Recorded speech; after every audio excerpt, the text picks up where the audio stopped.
Hey guys, Jay here. I have to say that I've been involved in quite a bit of different projects, being a YouTube personality, reviewer, whatever you want to classify me as. I had the privilege of working on different projects, and this project that I just came back from is probably one of the most ambitious projects that I've ever been personally involved in.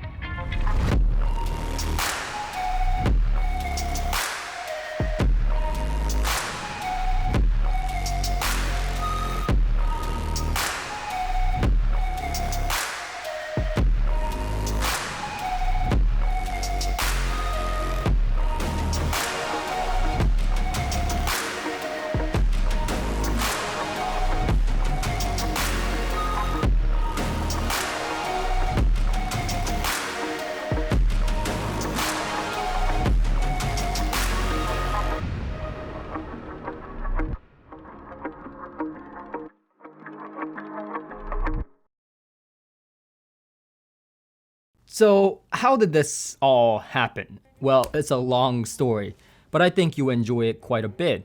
So, right before the Toronto Audio Fest a month or two ago, Vincent Belanger, who's a cellist and a great composer and a friend of mine, you just saw him in the previous video, he reached out to me and asked me for my help. And of course, I said, yes, I will help you in any way I can. You're my friend. I love your music. I'm a huge fan of his music. I own literally every CD and LP that he has ever produced. So of course, I was like, yes, I would be, happy and honored to be part of your work.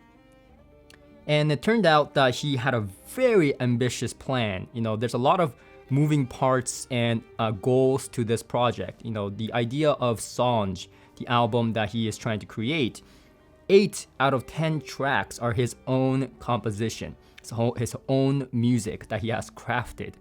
And, there is the fact that he wanted to create one of the best audiophile recordings to date through both top-notch pure analog recording techniques and gear, as well as digital. So we had 2 different setups for analog and digital. So those were recorded with different microphones, different gear. And, this was, yes, I have some studio background experience, but, this was beyond me. I mean, I was dusty, So this project, I have to give big props to, people like Leon and Jack, who have been absolutely paramount, in delivering this recording to you guys. So, you can buy the digital file as well as the CD and the LP, and we are even considering tape because it was recorded on tape for analog.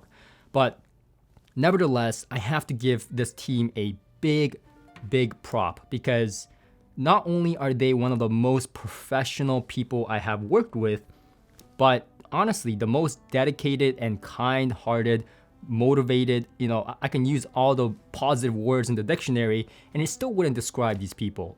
They were just so patient with me, so patient with everyone, and just amazing. But of course, aside from amazing people, we had just some ridiculous recording gear that you just don't see often even in high recording production projects. So we had microphones like the Neumann M150, and if you know, these guys retail for about 10 grand per microphone, which is based off of the M50 Neumann microphone that was regarded as state-of-the-art orchestral recording microphone. So absolutely top-notch gear. And of course, we had like microphones like the AEA microphone, which is a ribbon microphone that is like $3,000 a pop, and we had like 4 or 5 of those. And that was all being fed to a 25 grand mixer that I used to mix for analog, going straight into the reel-to-reel deck that we had. We had the Otari and we had the Ampex, ATR, and it was just an incredible experience. The Neumann microphones just sounded incredibly good. But of course, for digital as well, we had some crazy setup for digital that Leon did. Big props to him. He's crazy enough to do this. We used techniques like MS, AB, and binaural, using, microphones like Schopp microphones and AKG microphones, which, again, incredible level of gear, but also dedication. And Leon has his own company called Sound Puzzle. I'll link to his business and all the, the gear that he used. Just absolutely astonishing level of gear. Some of it is actually produced from his own company as well. So I'll link to all the details in the description below, because this video will be way too long if I put everything he said in this video. But both analog and digital was top notch. And of course, all this was to capture the natural acoustics of the church being played with these beautiful musicians. The emotion that I felt with Vincent's composition and the music pieces played by these professionals was nothing short of amazing. If you like Bach, that's this is more contemporary Bach kind of feeling, but it's just more than that. The emotion, the kind of the textures in the music is next level, and truly it is, in my opinion, one of the best audiophile test tracks that you can have in your arsenal. In fact, when it's released, I am gonna use it to review gear, and that was kind of one of my intentions going into this, because it's just a great tool. We have the double bass, as hitting those really low notes and textures, and we have the cello, of course, from Vincent, and then we have harp. We have harp with those delicate notes. But if you think about harp, you think about those kind of harmonic, like softer kind of beautiful kind of sound. And yes, there is that part in the music, but man, when she starts plucking that harp, I didn't even know I liked harp that much. It's just incredible. And Annabelle is one of the best when it comes to harp, and I found that out during the concert, during the practice, during the recording session. Literally, her performance brought me to tears multiple times. And of course, we had violin as well, played by Veronique, who was a wonderful individual that I got to know personally as well. And one thing that I have to say is that when these wonderful musicians are playing music, they are not simply playing notes, but trying to convey their story, even if it's Vincent's composition, their own story within Vincent's story. It's a very mesmerizing and emotional experience. It's artwork through and through. And then we of course have the soprano, which, my God, her voice, like literally goosebumps, man. Like the pureness of the soprano, I just have to clap. I mean, it's just beautiful. So we have like literally the extremes, like really high notes with the soprano and the violin, and we have the double bass in the harp. And if you didn't know, harp can go down low, very low. So I'm very excited. The composition is insane, and one of the tracks that I'm most excited about, as you know, is the Rupture track that has been renamed to Shock now. And this music is a special track for Vincent. He tells that story, which I'll link in the description below. But he has a very special story behind this track. And when I first heard this track, it was a time where I was going through a lot of tough situations. And when I found this track, that's what led me to love Vincent and his music. And later, I became to know him personally through a mutual contact, which was just, the world is a small place, it's very small if you think about it. And one of my selfish goals of entering this kind of recording session and being part of it was that, I get to record Rupture. And he has recomposed it to be more rupturous. You imagine Rupture, you imagine these strings. If you hear that track, the rupture part of the track. I don't know how else to explain it.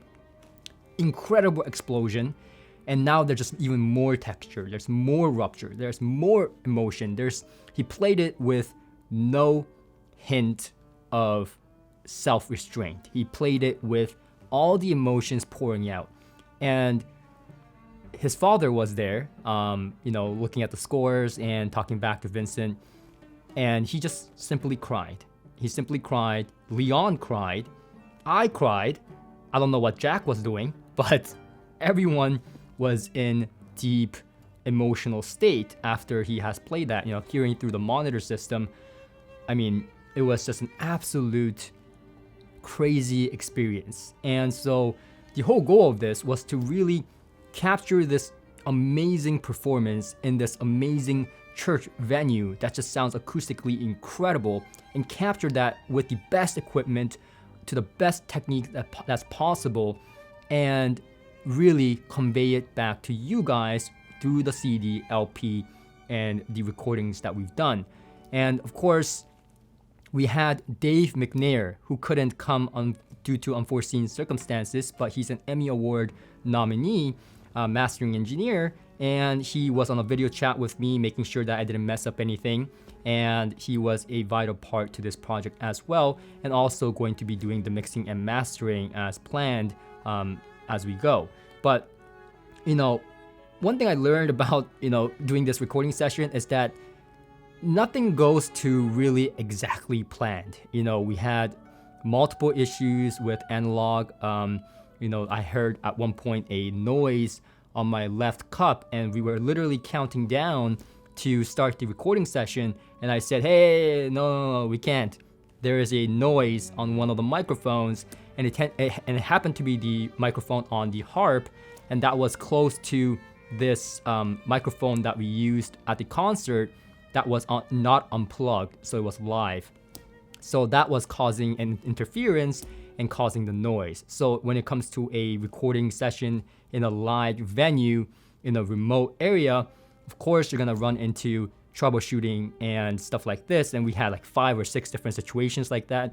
And of course, there were times frustration built up on the team, but how we handled that, how the team, Leon, Jack, all the musicians, and how that was handled was with professionalism, with kindness, and a lot of patience. And I think that is the biggest lesson I've learned, aside from the microphone techniques and all the stuff that I learned from Leon and Jack and the wonderful people, Dave and so on.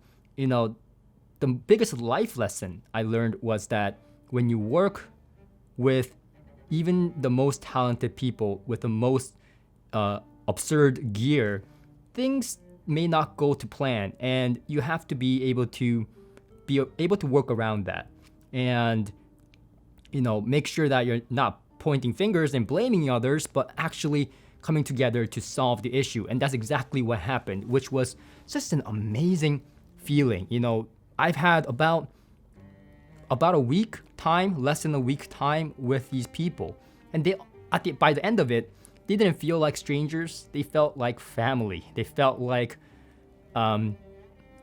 someone that we have a mutual emotional connection with. So yeah, that's all I have to say. I hope that the emotion, most importantly, the emotion is conveyed through these recordings. And once the mixing and mastering has finished, you will be able to enjoy it. So I urge you to join the Kickstarter. We did reach the goal on the Kickstarter, so we're gonna keep that, going, and that will allow Vincent to do more concerts in the US, especially in Canada, and who knows, maybe even outside of that, to really get people to know his music more with these amazing musicians, with this amazing composition. And I think that's really the ultimate goal here. And really, it's all for good reason as well, right? VBMP, which is the Vincent's nonprofit organization that's behind the Songe project, is really, the goal is to get the musicians paid, what they deserve. A lot of the times they're paid, underpaid, minimum paid, and that's just not fair to them for the performance they bring. So Vincent is, trying to kind of increase their pay through this organization, creating special projects like this, and I think it's just a wonderful thing. I think it's the right thing. So yeah, I mean, support Vincent, support his music, buy the CD, buy the LP. I'm sure you're not gonna regret it. If it sounded anything like what I heard through my monitoring system, I mean, it's beyond imagination, beyond emotional, beyond incredible. So of course I'm biased, but that's just my opinion. And yeah, I'm really happy to be part of this project. I just wanted to give you guys a quick update on what had occurred in Montreal, in Mirabel. This for me is honestly going to be left as a beautiful experience, beautiful memories. And I again want to thank Leon, Jack, Val, who came all the way from Toronto to help with the ATR, all the wonderful musicians, just everyone that was there to help. Sincere thank you to every one of you, and I hope that we meet once again to do a project like this, because it was fun. Until next time.